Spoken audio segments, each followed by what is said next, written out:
It is Car Con Carne, the world's only food podcast recorded in a car, I think. I'm James Van Ostel, joined by Alex Quigley, who's sitting shotgun. Hey, man. I didn't believe this was possible until I saw it with my own eyes. You've just been laughing ever since you came in the car, moving the microphone around. And you guys got to understand, there are these like industrial-strength clips attached to these H.R.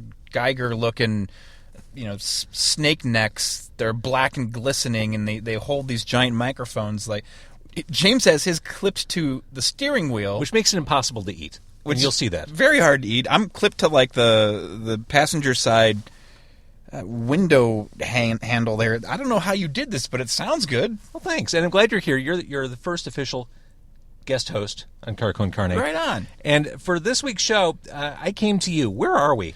You came about 3/4 of the way to me. We're in Lake Zurich, and we're going to sample the Rockin' Ribs barbecue joint, which I believe is rockinribslz.com. Rockin' Ribs. I hate the name, but I walked inside and it smelled amazing. It smelled great, which is always key, because if you have a barbecue place and it don't smell good, you are doing it wrong.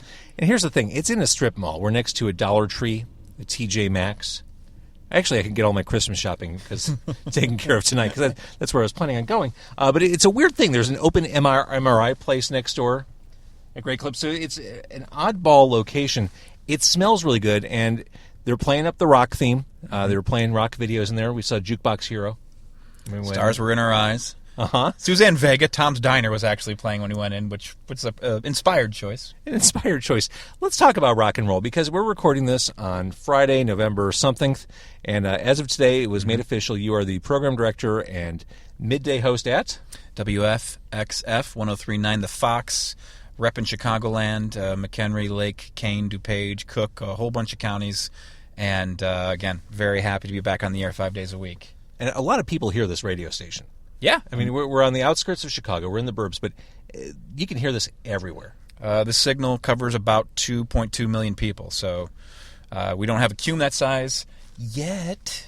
But, yeah, it's definitely they've done a great job. Ryan Wild was running the station before. He left for a job in Omaha, and I was just kind of fortuitous to be in the area looking for something new. I'm very committed to Crystal Lake and living there with my family. Love it out there. Looking for the right gig, and the Fox, boy, you can't go places in the summertime here up and down the chain of the Fox River without hearing the Fox or Cluster Mate Star 105.5. They really do own the territory by doing the old school radio, the hyper local, serve your community, be everywhere at all places that the downtown Chicago stations they can't do, because they can't be everywhere in the entire gigantic Chicago market. Well, I think this is the perfect gig for you for two reasons. One, you're no stranger to the Foxes. Yeah. Two, you're no stranger to the rock. Yeah, it's classic rock is not what we played at Q101, of course, but that was 15 years ago in some cases, and so some of that music has started to enter that territory. For example, like Pearl Jam and. Well, Pearl Jam always had that ethic of being. They always felt like a classic rock band, even when they were releasing new albums. Agreed. And I think that for people who grew up in the early '90s, who loved Versus when it came out, 21 years old. Well, that person's 45 now. It's so funny. I watch album sales and I watch what goes on in music on a regular basis. You mentioned Versus. I remember when that came out, debuted. Sold like 1 million copies right out of the gate. Can you imagine, in your wildest dreams, an artist being able to release an album first week, selling anything more than 25,000 copies? You mean like a new artist? Yeah, or any artist. It can't be done. It would take. I bet you if Taylor Swift really tried to make it happen, she could make it happen. It would not to 1 million. It's changed that much. It would be something like where she doesn't even give anyone anything, and you have to buy the whole thing up front. It would take someone who's worked their entire career to reach the apex of the music industry, and a giant stunt. Yes, to even get close. You're right. And here's the thing: to be certified as a gold-selling record, you need to sell 500,000 copies of an album. Mm-hmm. It's at the point now where, for an artist to hit gold, it's almost like being a Scientologist and going clear. It's one of those things you've heard about happening.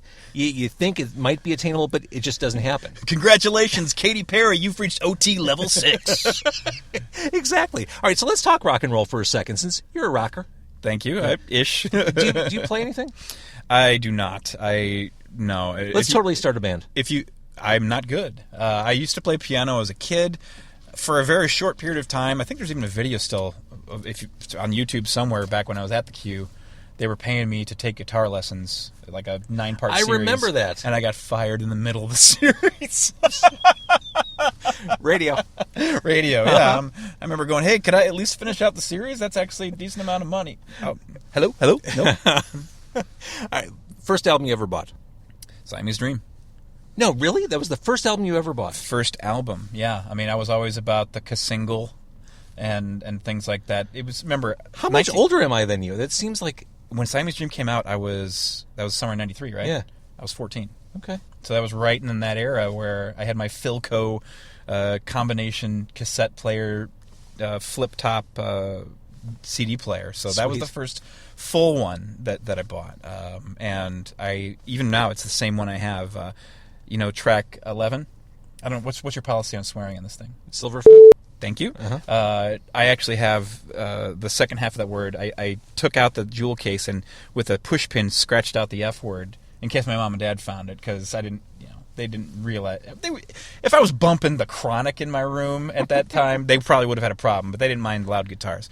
I even wrote in my booklet, which I have at home still, the exact same one, like my preferred track listing order, like my favorite songs. Like I programmed it, because you could program CDs, which was a whole new thing back then. Oh, yeah. Listen to the songs in the order you want without having to fast forward. All right, so that Pumpkins album, I know you have an affinity for the Pumpkins. Yeah. If that was your first album, what was the first concert? It was also Smashing Pumpkins. Was it really? Where at? Assembly Hall. In Champaign? University of Illinois. Yeah. For real. Okay. So, modern-day Smashing Pumpkins, are you still on board?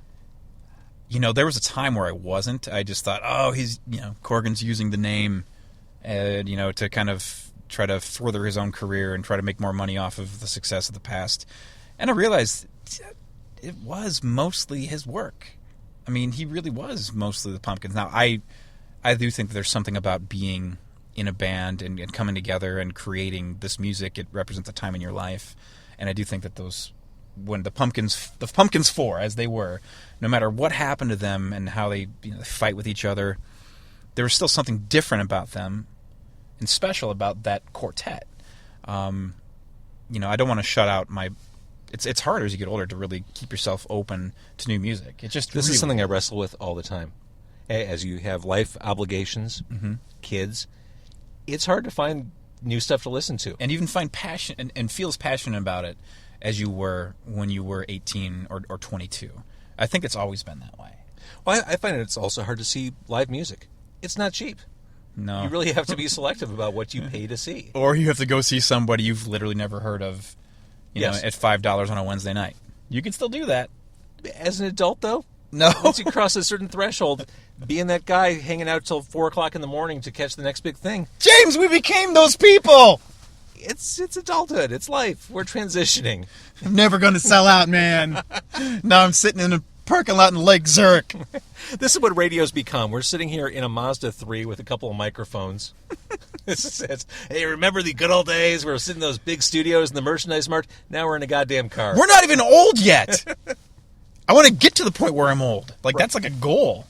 All right, so let's see. I'm starving. I swear to God, it was like an hour and 45 minutes to get here tonight. For real? For real. Man, thank you for making the drive. Well, it's a plan. I didn't mean to sound like a martyr, but the point is I'm starving. Dude, that's tough. An hour 45, that is not an easy drive. Friday rush hour. Yeah, it better be good barbecue then. It does smell good. It smells like the real thing. I've been to barbecue places where you walk in and think, do they cook meat here? What happens here? Where it smells like meat with sauce thrown on top of it. Yes.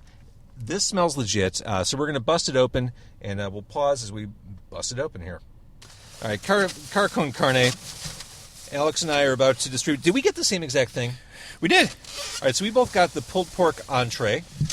Yes, with cornbread and coleslaw. My fiance Tess is a North Carolinian, and she has very specific and exacting tastes when it comes to barbecue. Well, sure. And so I wanted to get the closest thing. on their menu. It looks like this does have like the brown caramel colored sauce on it, so this would not be North Carolina barbecue. No, it would not. But it is pork.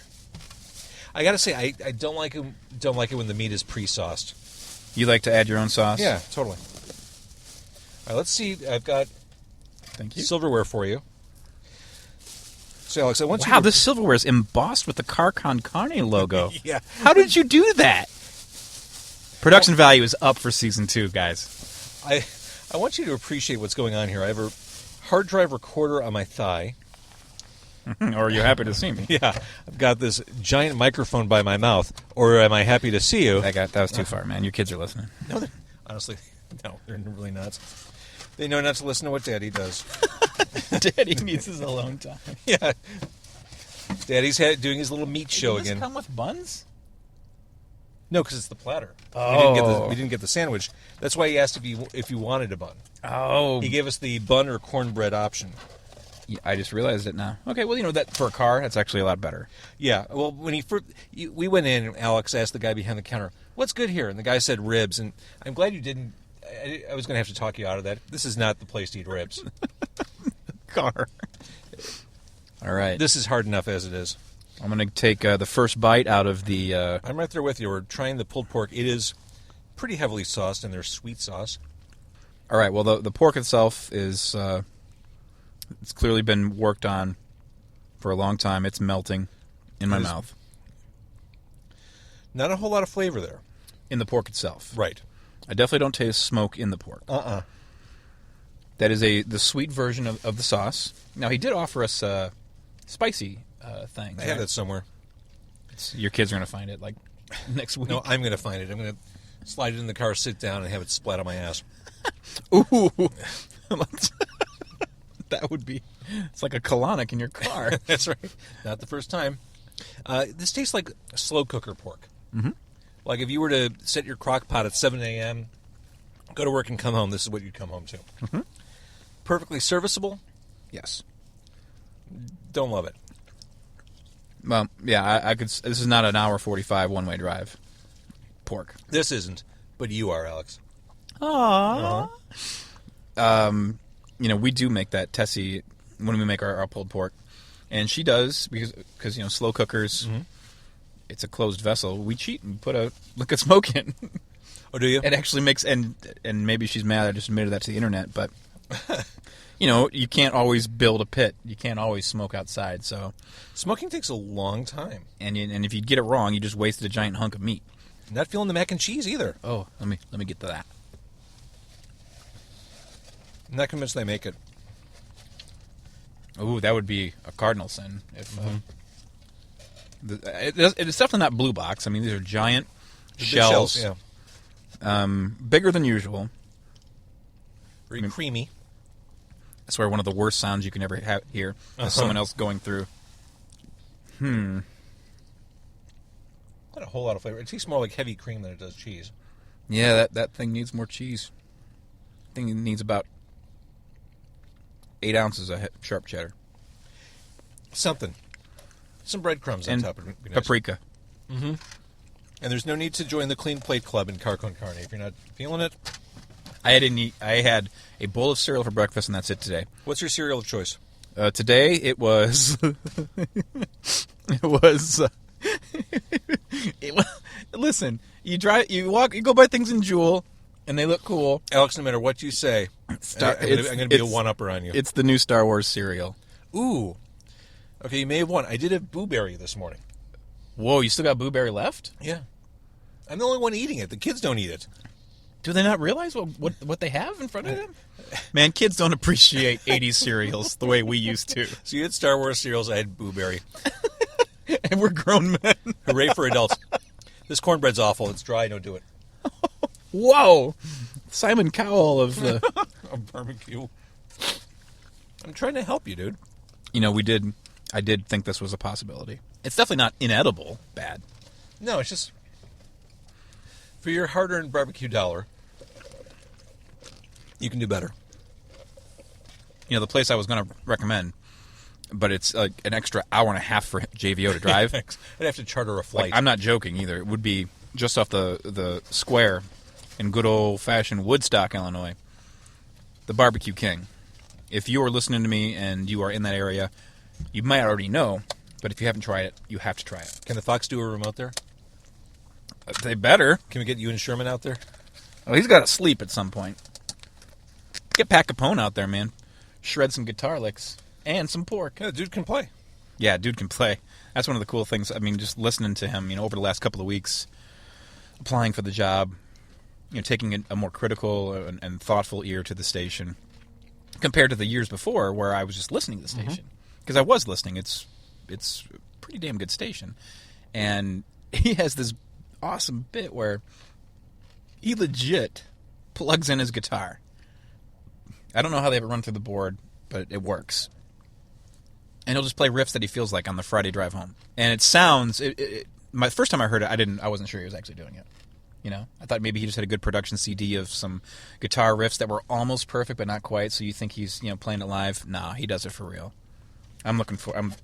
Basically, if you want to do that his whole show every day, I don't think I could in good conscience stop him. And are you still doing the drive thing with North? Yeah, thankfully, both Greg and Curtis and the drive are letting me do it, and Kathleen is okay with me doing it. Competitors-ish, but it's also they're such different universes. Totally different, yeah. That it's okay. So, I really enjoy doing that. Mike is one of a kind. There are 5 post-game shows on the radio in Chicago. 4 of them sound the same, and there's us. Mm-hmm. It's not just about the FM band, although that does help delineate the differences as well. It's very different, and honest to God, when the Bears are like this, when they're comically bad, Pappy is the post-game show you want. Yeah, it's kind of like car con carne. You don't want the food to be good. It's more entertaining when they're bad. No one wants to listen to people have a good time. Hey, and if you're reading a book, you don't want to read 300 pages of someone enjoying his or her life. You want the discomfort. You want to discomfort. Yeah. Well, I don't want the discomfort here, man. Well, actually, the discomfort will probably come later on tonight. Oh yeah, that's the payoff at the end. I have one Mike North story. It's not even much of a story, but I was working at XRT. I had just been hired to do the night show, 7 to midnight. They fired a wonderful DJ, someone who I grew up listening to, Johnny Mars. Yes. And I was put in this horrible position where I had to replace Johnny Mars, who's irreplaceable. He's a Chicago radio legend. He's a legit legend, Johnny. Someone who I became friends with, and I think he's the best. So there was a staff meeting. This is when XRT and the Score shared space on 4949 West Belmont in this tiny little broadcast facility. And we're waiting for the meeting to start. And Mike North says across the room before the meeting starts to Frankie Lee, "Hey, Frank, who's that asshole they got to replace Johnny Mars with?" Yeah, I can see that. Uh-huh. I was that asshole. Hey, how you doing, James Van House? Yeah, that's pretty much what I said, Alex. Who's that asshole? Who's the asshole? Mm-hmm. Well, I don't think he meant... You know what? I'll ask him what he meant. I'll ask him on Sunday. Sure this was 2001. I mean, it was 14 years ago. Holy cow, man. Uh-huh. Dude, how about that? Yeah, that was actually... And that was right when... I barely got to know you at Q. And that's when I didn't know you... you started after I left. I left there in December of 2000. That's the first time I was there was December 2000. Like, I met you in the hallway, like, once, maybe twice, because I came up for, Dave Richards, who's now out in Seattle, the king of Seattle. He brought me in for an interview, and then I was doing paperwork, and then it was right around that time. Got it. Yeah, so we barely crossed paths there, and then we crossed paths a few years later. All over the place. All over. Because, like any industry, I say that broadcasting is a small business. Every industry is. I mean, ours we're very aware of, but I'm sure if you're working at the Dollar Tree, you know all the other regional Dollar Generals, the Family Dollars. They have, like, Rumbles. All right, so did you give up on what do you have? The mac and cheese is, it's okay. I'm going to give it an okay. But I think you're right. There's elements of that aren't quite... not everything can be awesome. Not everything can be awesome. But I appreciate you giving this a shot here, spending your Friday night with me. Dude, thank you for driving out here, man. I appreciate dinner. All right, so Alex Quigley, middays at the Fox. Yes. corner office at the Fox. Do you have a corner office? I think so, actually. Yeah. Dude, come on. I got to visit. Well, it's right up there on Route 14, right by McHenry County Community College. That's where the Lovely. studios are, right? Star 105.5 and 103.9 The Fox. Awesome. I'm glad you landed there. Thank Seems you, like man. a great place for you. And thanks for sitting and eating barbecue with me. Lake Zurich never smelled better. It's so true. Car Con Carne is on the web, carconcarne.com, Twitter at carconcarne. And, thanks, Alex. You're welcome. Thank you for a so-so dinner.